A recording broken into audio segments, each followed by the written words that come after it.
Donc, divisibilité par 4.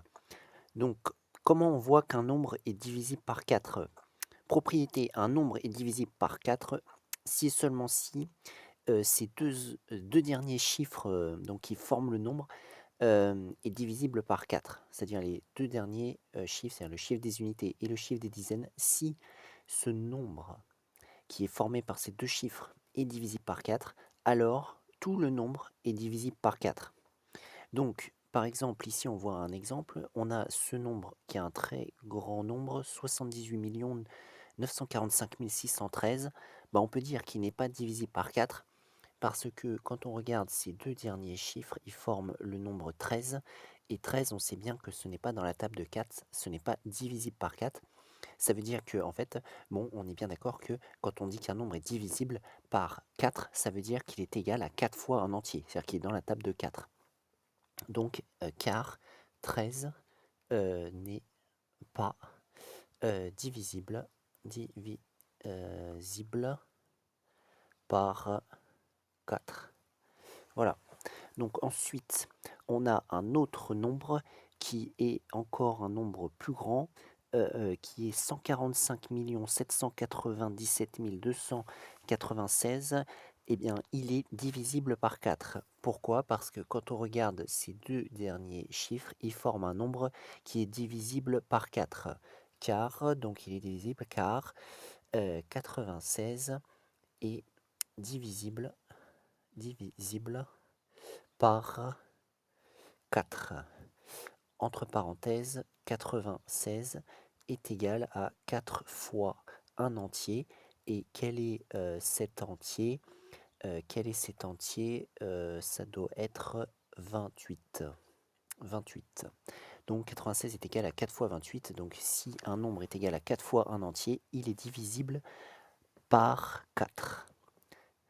Donc maintenant on continue. Exemple, déterminer tous les entiers inférieurs à 100 divisibles par 4. C'est-à-dire qu'il faut trouver tous les nombres qui sont plus petits que 100, entre 0 et 100, qui sont divisés par 4. Bon bah, on connaît déjà la table de 4.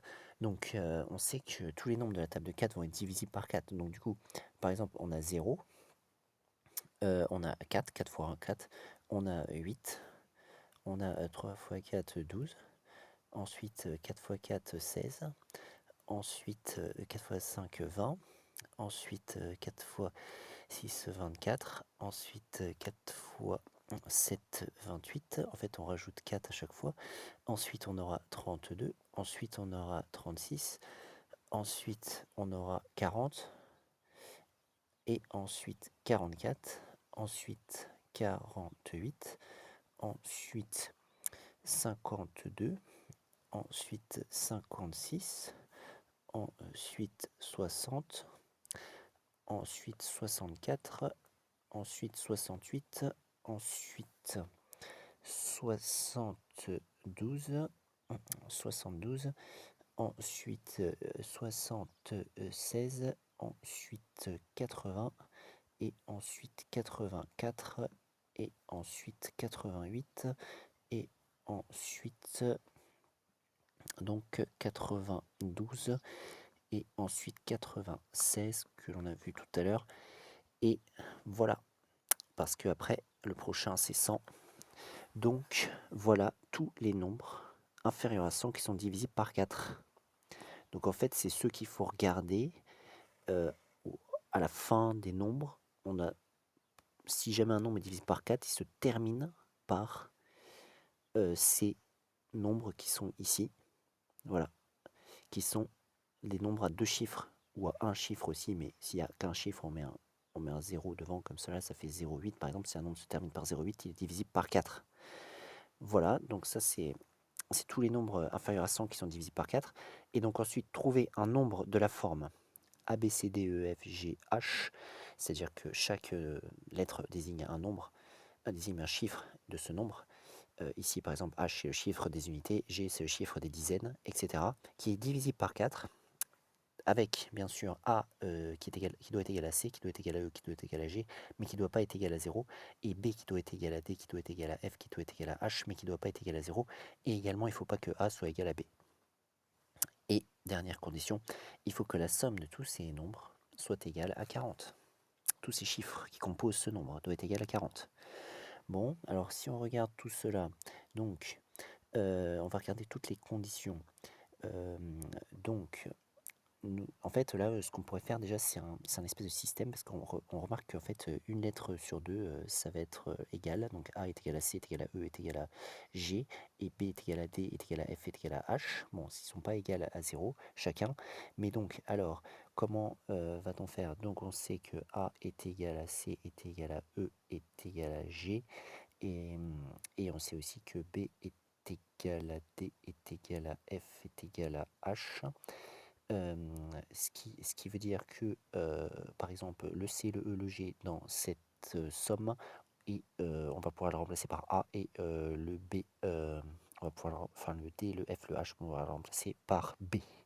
Donc, on en déduit, on peut dire donc A plus B, plus donc C, je le remplace par A parce qu'il est égal à A, D, je le remplace par B parce qu'il était égal à B, et ensuite, donc voilà, après le E, je le remplace par A, ensuite F, je le remplace par B, et ensuite G, je le remplace par A, et H, je le remplace par B, et tout ça c'est égal à 40.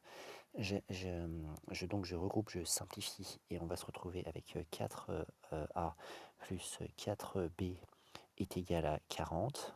Cette équation, nous pouvons la simplifier par 4 en fait, en divisant des deux côtés de l'égalité par 4, parce qu'on a le droit dans une égalité de diviser les deux côtés par 4. Donc on obtient A plus B qui va être égal à 10. Voilà, donc ça c'est déjà une condition assez intéressante, que A plus B doit être égal à 10. Je rappelle que A ne doit pas être égal à B. A ne doit pas être égal à B. Donc ce que je vais proposer, c'est de faire toutes les options quand A et B est égal à 10. Bon, bien sûr, ce sont des entiers, A et B, et ils sont bien sûr compris entre 0 et 9, puisque ce sont que des chiffres. Ils ne peuvent pas être égal à 0 d'ailleurs. Donc du coup, qu'est-ce que nous avons comme option? Donc, je propose de faire un tableau A, B, comme ça, un tableau avec toutes les valeurs telles qu'ils soient égales à 10. Donc A par exemple peut être égal à 1 et B est égal à 9. A peut être égal à 2. Dans ce cas-là, B sera égal à 8, puisque leur somme doit être égale à 10. Ensuite, A 3, B 7. Ensuite, qu'est-ce qu'il y a d'autre? Il y a 4, 6. Ensuite, il y a 5, 5. Ensuite, donc après cela, donc il y a 6, 4, 7, 3. Donc je continue ici, A, B. Donc nous avons 8, 2 et 9, 1. Voilà, très bien. Maintenant, comment faire pour choisir quelles seraient les bonnes options pour A et B? Je rappelle qu'il faut que on ait également une autre condition, c'est que ce nombre que l'on doit obtenir doit être divisible par 4. Ça veut dire que ces deux derniers chiffres, qui sont G et H, doivent former un nombre qui est divisible par 4. Or, G et H, c'est la même chose que A et B.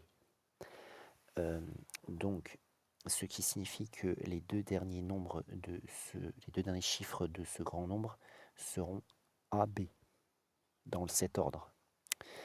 On va regarder les nombres formés par les deux derniers chiffres pour donc ce grand nombre, G et H. Donc ici, en fait, c'est comme si on avait G et H également, comme on avait dit. Et ici, c'est comme si on avait G et H. Donc du coup, G et H, ici, formeront 19. 19 n'est pas divisible par 4, donc on pourrait éliminer. Ici, 28. 28 est divisible par 4. Ici, 37, on peut l'éliminer parce qu'il n'est pas divisé par 4. Ici, 46, on peut l'éliminer parce qu'il n'est pas divisé par 4.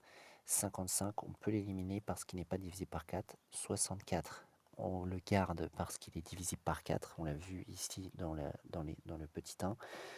63, lui, il est pas divisible par 4. On peut donc l'éliminer. 82, est-ce qu'il est divisible par 4? La réponse est non. parce qu'on ne trouvera pas un entier tel que on a 4 fois 82 et 4 fois quelque chose qui donne 82 et 91 non plus n'est pas divisible par 4 parce que de toute façon pour être divisible par 4 il faut déjà être divisible par 2, hein, il y a aussi cette condition là. Donc ça veut dire que A et B peuvent être soit égal à B, A peut être égal à 2 et B peut être égal à 8 et ou A peut être égal à 6 et B peut être égal à 4. Voilà. Ce sont les deux options et il vérifie toutes les conditions formées. Donc ça veut dire que si on répond, on en déduit donc que A égale 2 et B égale 8 ou A égale 6 et B égale 4. Voilà les deux possibilités. Je rappelle que bien sûr A égale C égale E égale G. Donc un nombre recherché et donc le nombre de cette forme-là. C'est-à-dire si A est égal à 2 et B est égal à 8, ça fera 2, 8, 2, 8, 2, 8, 2, 8. Voilà ce nombre qui est ici. Parce que je rappelle que donc CEG est égal à A et BDFH est égal à B. Enfin, ils sont tous égaux entre eux. Et donc ensuite, ça peut être ou autre possibilité 6, 4, 6, 4, 6, 4, 6, 4. Donc en fait, là, le premier nombre, c'est 28 282 828. Ou alors, le deuxième nombre, c'est 64 646 464. Donc voilà la résolution de ce problème et voilà comment voir si des nombres sont divisibles par 4.